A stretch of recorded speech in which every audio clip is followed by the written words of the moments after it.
Well, hi there. You have stumbled upon the podcast that must not be named. I'm Melissa. I am Luke. And we are here discussing Harry Potter and the Goblet of Fire. Chapter number 9, The Dark Mark. This chapter was 28 long pages, and it's 3.81% of the book. After the match, Harry, Hermione, and the Weasleys head back to the camp to get some rest. Suddenly, in the night, they are awoken by screaming and Mr. Weasley telling the children to run to the woods and hide. Outside, masked men and women are causing havoc, even dangling the farm owner, Mr. Roberts, and his family in the air in their nightgowns. The kids head to the forest, and they find Malfoy gloating about the attacks, Winky cowering, and they overhear a deep voice using an incantation which causes a skull figure to appear in the air. Quickly, dozens of ministry officials appear and send stunning spells into the woods. However, the only thing that was found was a stunned Winky holding a wand. Amos Diggory questions the elf, Harry, Ron, and Hermione about who had set the mark. The trio defend the elf, saying it was a man's voice they heard. Mr. Crouch arrives and is told of how his elf had been found, and he sacks her on the spot. Mr. Weasley takes the trio back to the campsite where he explains to a crowd that everything was under control and tells the children the masked rioters were called Death Eaters, Voldemort followers. And the mark was the Dark Mark, which was used to show when they had killed someone. Harry wonders if this could be why his scar hurt only 3 nights ago.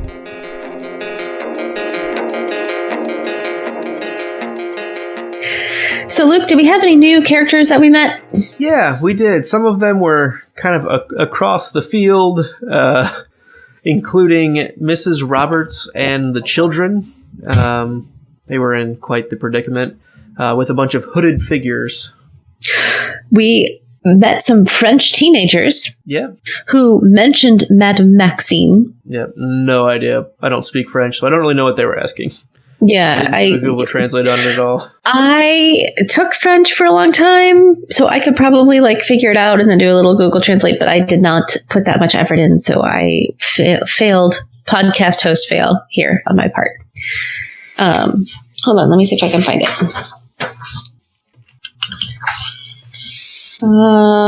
Où est Madame Maxime? They were asking where Madame Maxime was. Where is? Yeah, That's what I think. And then nous l'avons perdu. Nous is we, but I don't know the rest of it. So I got one sentence.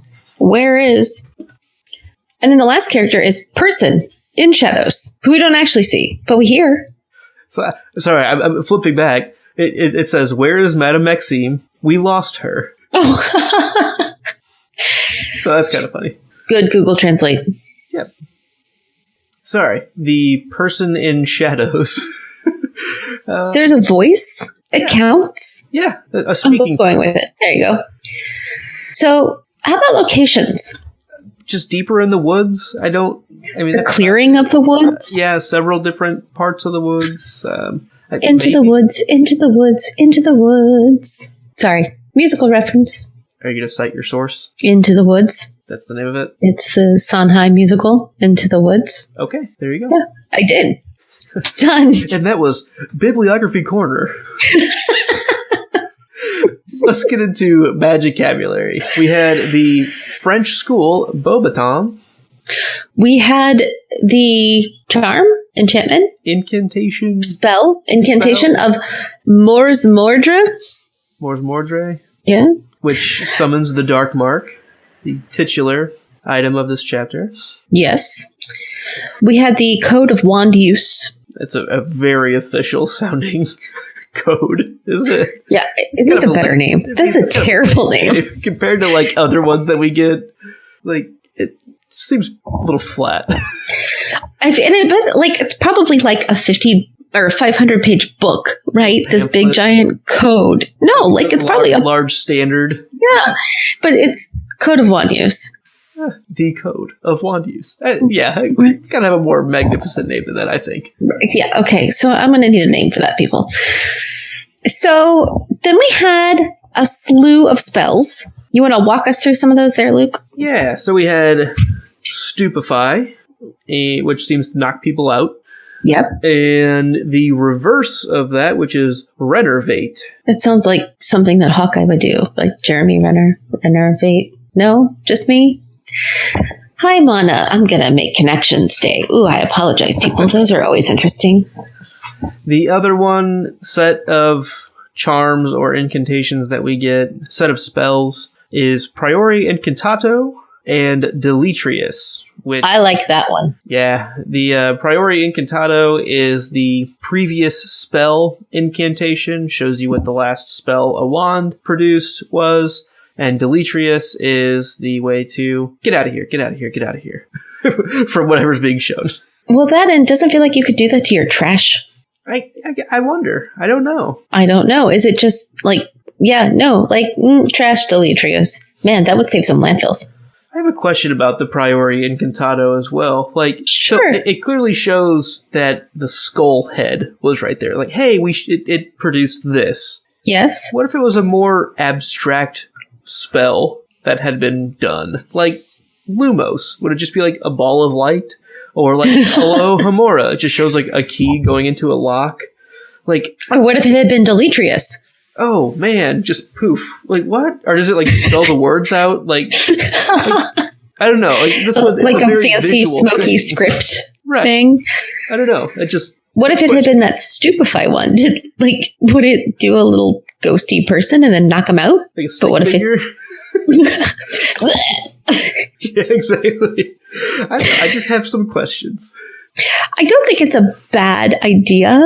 I think you could definitely run into, like you said, those more abstract type spells. Or is it open up the textbook that you learn it in, and it's like it just points to like the page, like right here. This is it. I don't know. This is fun to think of how you can visually represent some spells. Ooh, that's this week's assignment. Okay, there you go. Pick a spell and visually represent it. Man, that sounds like my math classes that I teach. Awesome. Please send those in, those fan arts. I would love to see those. That'd be awesome. Yes. Visually representing spells. Yeah, I like it. That's awesome. Great. Hey, we have an illustration. Yeah, I almost forgot. I actually almost forgot. I was getting ready to clap.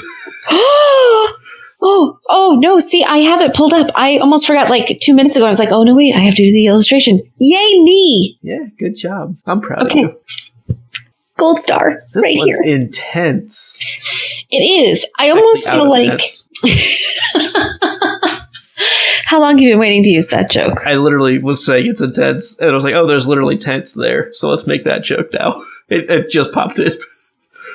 Okay, I like it better that you just thought of it as opposed to you've been sitting on that one for a while. I hadn't even seen this before. So, giving the illustration away, there are tents. Yes. They're on fire. There's not 5 on fire tents, but it's close. And then 3 people in the air. Yeah, I feel like we're missing one. Hopefully they're just off screen or like behind another person and not like in I'm assuming fire. It's a child. Yeah. It looks this like is where mom and dad, one child.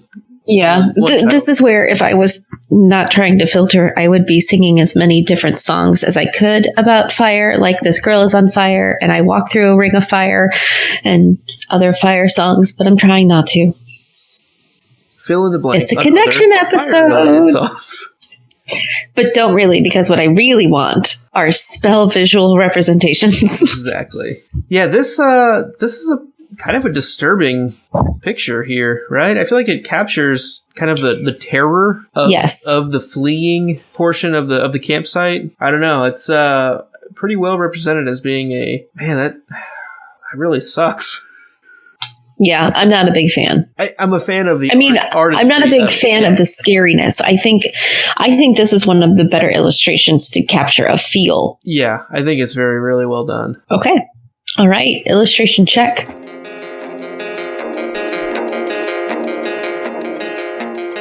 Hey, Luke. Hey, yeah. Did you think about anything as you were reading this chapter? Yeah, I sure did. Okay. We have a Harry dream alert. Yeah. Every time he's had a dream, we've pointed it out. I don't think this one really means much, though. He just kind of imagined himself growing up and seeing himself play for the national squad. It was cool, but there wasn't anything like any baked-in symbolism that I could get out of it, at least. No, just you're playing. I think that seems like a very normal, mentally healthy thing. We don't see those very often. That's kind of why I wanted to point it out. Yeah. Oh, he does have normal people dreams. Okay, good. Yeah. I want to just jump in really quick before Harry even fell asleep and they were like all hanging out the night before. The very first thing in the chapter is Arthur talking to the twins. Don't tell your mom you've been gambling. Right. Yeah. I think that's hysterical. I'm a big fan of that because, again, I just wanted to take that second to point out of Arthur really probably doesn't care, but he has to care because his wife cares. So this is him like covering his own back, making sure that he's not going to get in trouble for this. It's just better not to know. Yeah, I think so. Yep. There are certain things everyone's better off if she doesn't know. Yeah. But then they go to sleep and Harry wakes up unexpectedly. Yeah. And so this is what we saw in the illustration of the Roberts family being dangled in the air, and Mrs. Roberts' undergarments are kind of shown off to the crowd. And this poor family, you know, like they didn't sign up for any of this. Like, no, it's intense. Yeah. No, not in. It's out of tense. It is extreme. It is. And it's heart-wrenching too. It's like you feel for them. Like that could just happen, you know, and there's nothing that they can do about it. There's nothing that the people who are trying to help them can really do about it without potentially injuring them, like, you know, them falling to the ground. And I don't know. It's a pretty desperate kind of situation there. Yeah. My only real comment about that initial thing is that as the Weasley crew was leaving, it was Fred who grabbed Ginny's hand to lead her to safety. I would have expected that from George. I'm not really surprised by this, mainly because, yeah, I give Fred a little bit of a hard time here and there. But I think his devotion and loyalty to his family is not questionable. I think it absolutely in character for him to think family first and protect his younger sister. I feel like he would have a mentality like that. Where George would too. I mean, I'm not saying that George wouldn't, but Fred is a little more action enabled. So he's the one that just does it and they move. You know, there's no hesitation at all from Fred, and that doesn't surprise me. I would agree with that completely. So then we end up in the woods again. Harry loses his wand. Yeah, that's very unsettling feeling, I would imagine. It's kind of like when we lose our phones. Right. Or you leave, you're driving to work, you're halfway there, and you're like, oh no. Right.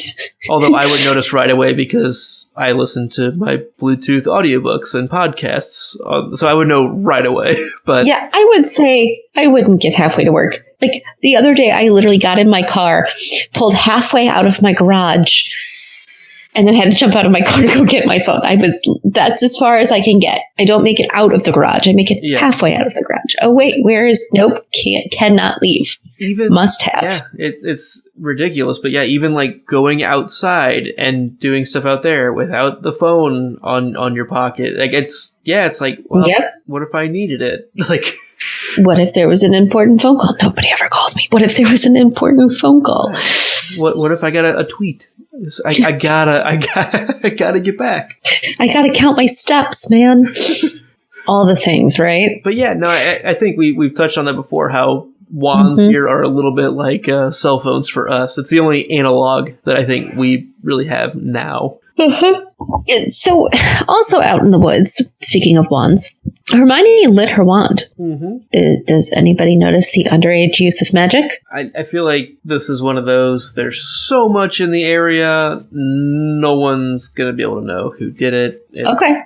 There's such proximity to everything that there's no way anyone's going to question it and or be able to figure out who did it. And or who done it. If a trigger even goes off at all, who knows? Yeah, they probably just...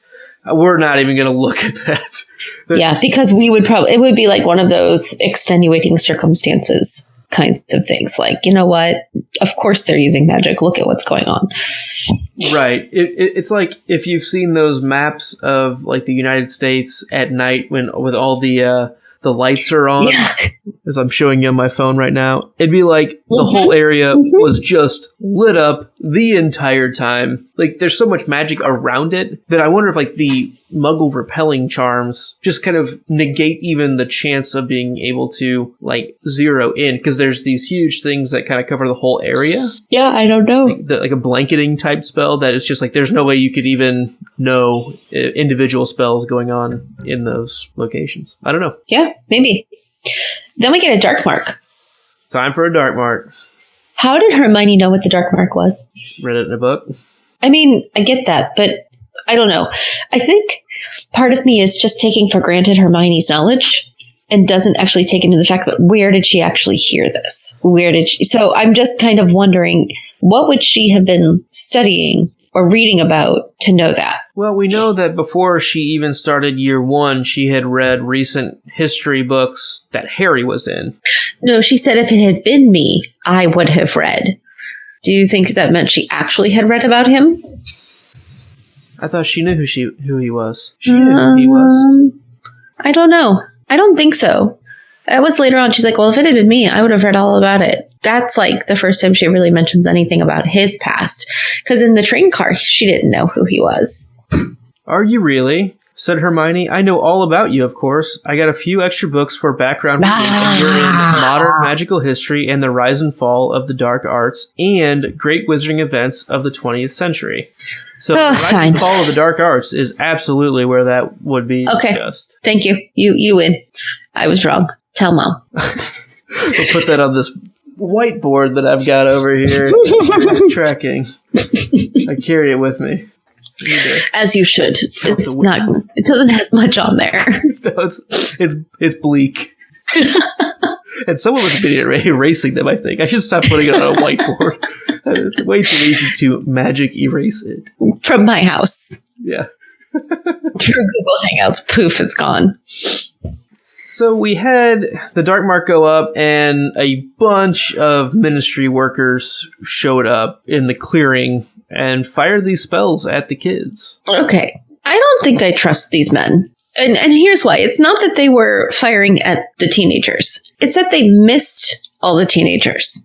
That the teenagers had enough warning that they were able to duck and lay on the ground and, let's not shoot it at the kids laying right there on the ground in front of me. Like, shouldn't they, as the adults who, like, this might be their job to get bad people, shouldn't they be better at this? You think so? That's all I'm saying. I mean, I'm glad they didn't because, plot.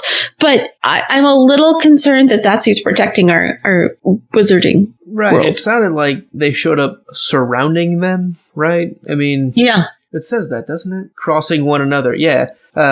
Raising his head a fraction of an inch, he saw jets of fiery red light flying over them from the wizard's wands, crossing one another, bouncing off tree trunks, rebounding into the darkness. So, like, this actually reminds me of a discussion we just had on a recent Floats Down Here chapter of how do you have all these people shooting in, like, towards a center point and no one hits somebody else that's also shooting from the far side of the circle? Like, seems like that should probably happen.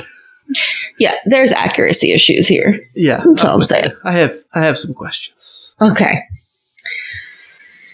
So, I know this is not our superlatives section, but I have a question about least favorite character of this section.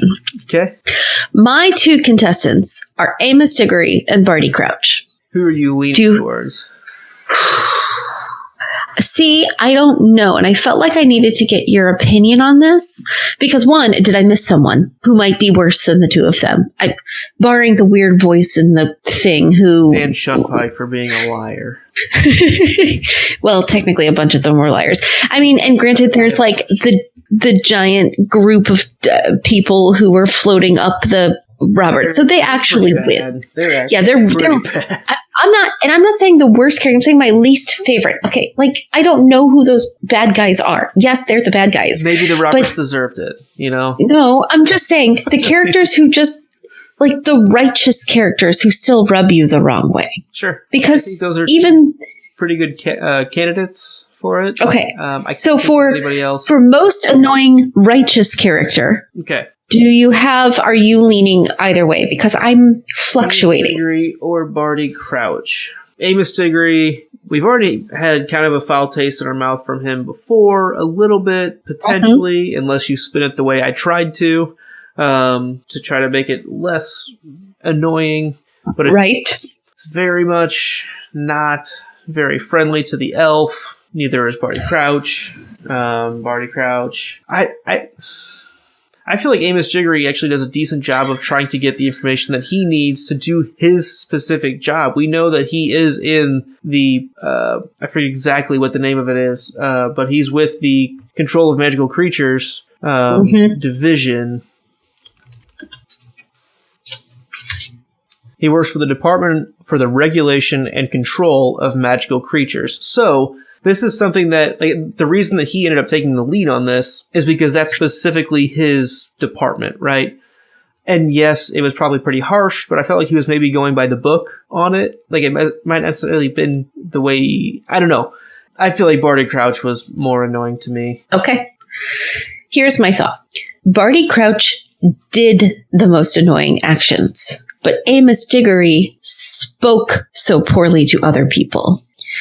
Amos Jiggery is, like, he just comes off as I'm better than you and I'm going to judge you just for who you are. He does it to the kids when they're talking. He does it to Winky just because she is a house elf. Like, there's so much bias in his tone. I don't know if that's the right word, but I'm with you. So he just rubs me the wrong way because he's so judgmental in even the words he chooses to put together into sentences. His motivations may not be wrong, but his judgments of the people are.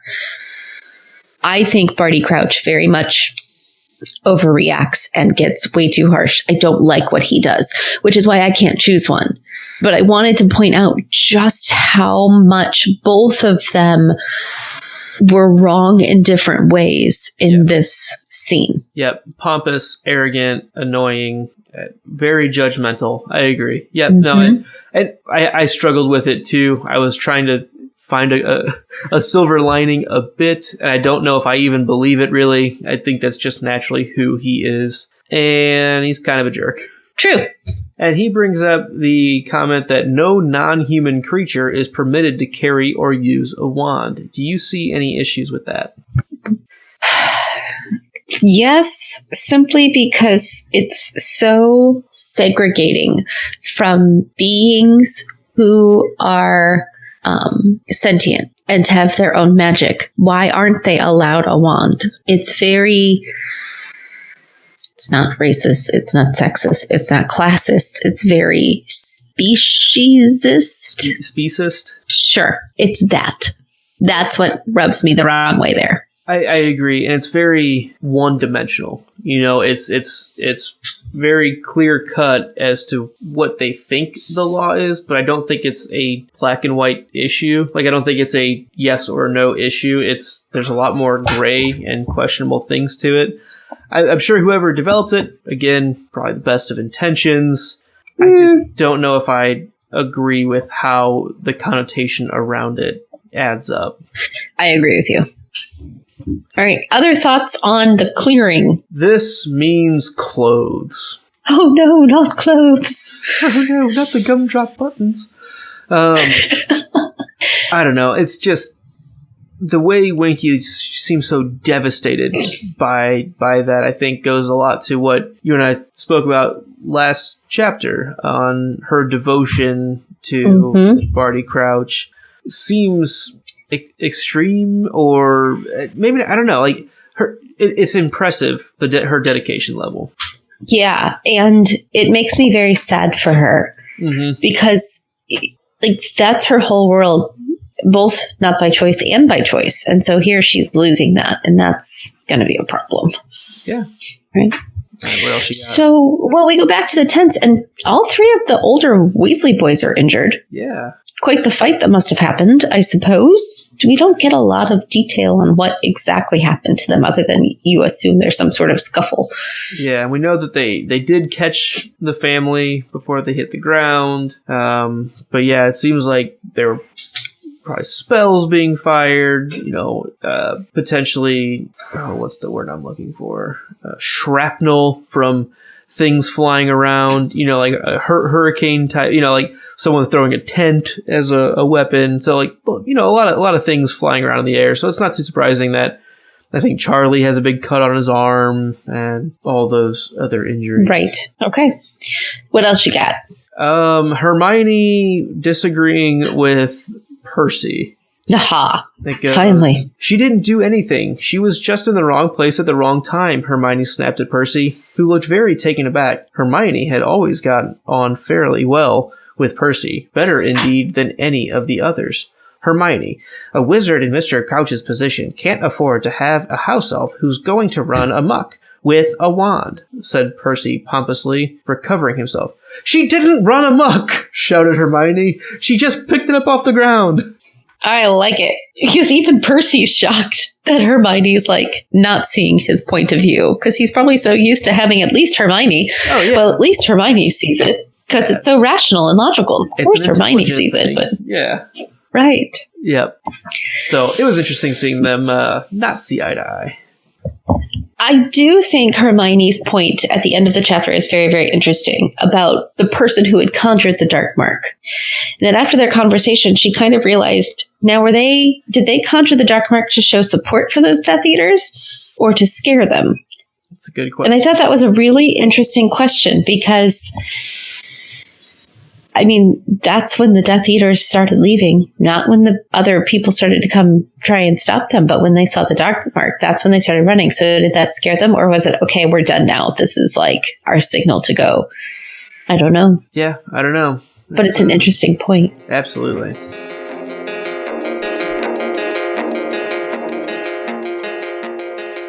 So, Luke, yeah. It looks like you got a few questions that, much like the tents, are burning. They are burning. Let's get them. Could the hooded figures have figured out Hermione was not pureblood by sight, like Malfoy insinuates? If they didn't know who she was, no. But since I assume that Malfoy's father was in there, and Malfoy's father knows that Hermione is not a pureblood, he could let them know. But would you know her by sight? I guess he saw her earlier. Yes. Yes. I would say... Book 2. Yeah. Yep. I would say, like, your run-of-the-mill Death Eater? No. If Lucius Malfoy is one of them? Yes. We didn't include Death Eaters in... Is that not stated in this chapter? Is this the first... It is in this chapter. So is that the first time we get the word Death Eaters? I think so. Shame. I can't believe I missed that. I can't even... That's the big one. I'm going to write it in.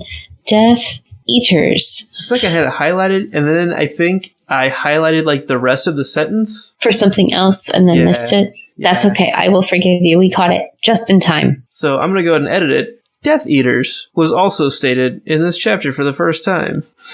I'm not really going to edit that. This is just what it's going to sound like. I have no comment. But yeah, I don't think a average run-of-the-mill Death Eater would know that Hermione was a Muggle-born just by looking at her. Just no indication. So like they have some super secret like infrared Muggle-born binoculars that they're using. Yeah. I don't think they exist. Or at least if they do, we haven't been told about them. Yeah, true enough.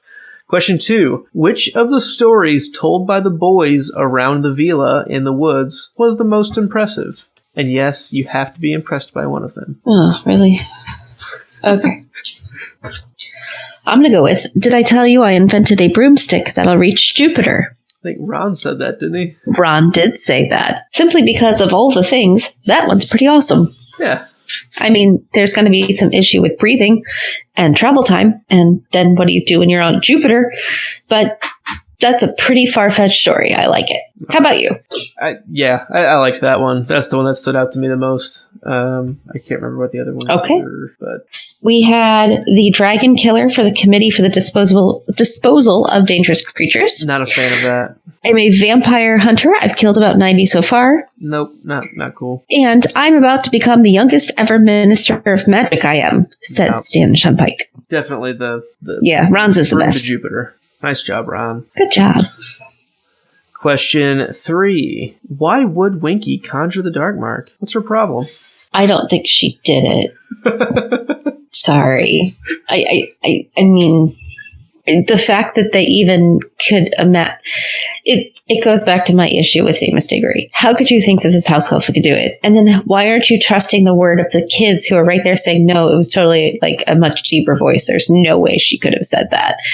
Do you know what I mean? Like, yeah, it's not her. Yeah, sorry. That was, so Amos Diggory, speciest as well as ageist. Yes. Question 5. What proofs has Crouch given in the past that he despises and detests the dark arts? What do you think? Tattoos that he's then posted on Instagram. That's awesome. Okay. All right, I'll allow it. Okay. You only asked 4 questions. Oh, did I skip one? Oh, you okay. Did. Question 3. Were you surprised to hear about international wizard schools for the first time you read this? So I really thought about this, and I only have like a vague sense of my feeling. I don't think I was surprised. It was more like it had never occurred to me. But once I heard about it, I was like, well, yeah, I'm not traveling to England if I'm a magical American wizard. It was kind of my feeling. International students at Hogwarts, if that's the case. Right. So it was more like it just had never dawned on me that would happen. But as soon as I heard that, I'm like, yes, down for that. I'm in. Yeah, that's exactly how I felt about it as well. Surprise really isn't the best word. It was more of a, yeah, I'm not surprised. It makes sense. I hadn't thought about it, but yeah, totally. I'm good with it. I like it.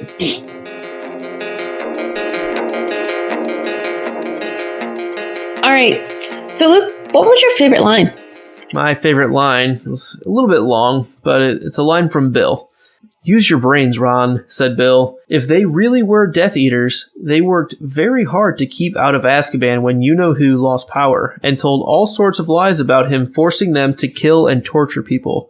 I bet they'd be even more frightened than the rest of us to see him come back. They denied ever been involved with him when he lost his powers and went back to their daily lives. I don't reckon he'd be overly pleased with them, do you?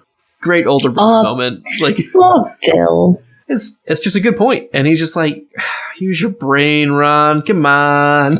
Right. Like, these guys don't want Voldemort to come back because they're going to be in big trouble. They just want to kind of have fun using his influence. Right. What was your favorite line? Okay, I have 2. So I'm going to give you my backup line first.